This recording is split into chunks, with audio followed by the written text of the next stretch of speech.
दोस्तों, प्रधानमंत्री नरेंद्र मोदी इस समय फ्रांस में हैं और वहां पर उन्होंने एक नए चैप्टर की शुरुआत की है, इनोवेट इंडिया।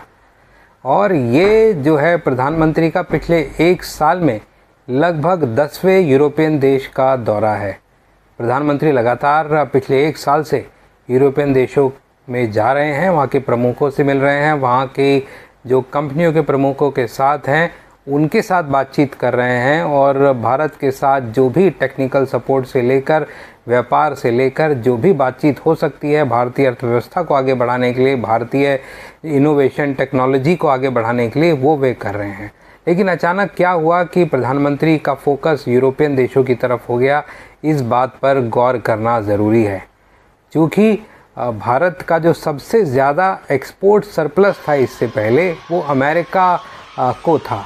लेकिन राष्ट्रपति डोनाल्ड ट्रंप ने जो भारत के ऊपर टैरिफ लगाया और जो 50% से ज़्यादा का टैरिफ लगाया, उसके बाद भारत के जो एक्सपोर्टर्स हैं उनमें एक तरह से टेंशन, परेशानी आ गई। और अगर ये एक्सपोर्ट कम होता है तो उसकी वजह से बहुत बड़ा सेक्टर जो है बेरोज़गार हो जाता है। लोगों के घरों में चूल्हा जलने तक के लिए पैसे ना हो, ऐसी स्थिति आ सकती थी।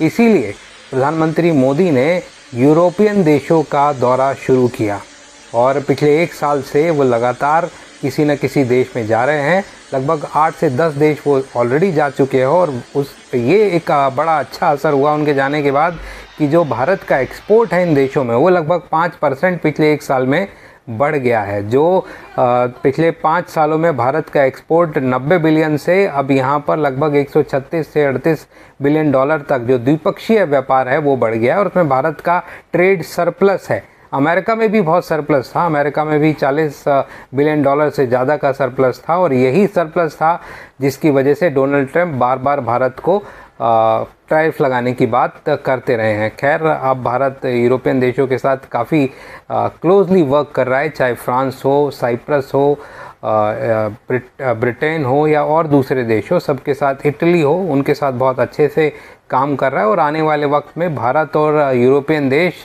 व्यापार के मामले में तो बहुत एक दूसरे का साथ अच्छे से निभाते हुए नज़र आएंगे। और भारतीय अर्थव्यवस्था एक बार फिर जो कुछ संशय के बादल, परेशानियों के बादल डोनाल्ड ट्रंप के टैरिफ लगाने के बाद आए थे वो सब अब छट जाएंगे।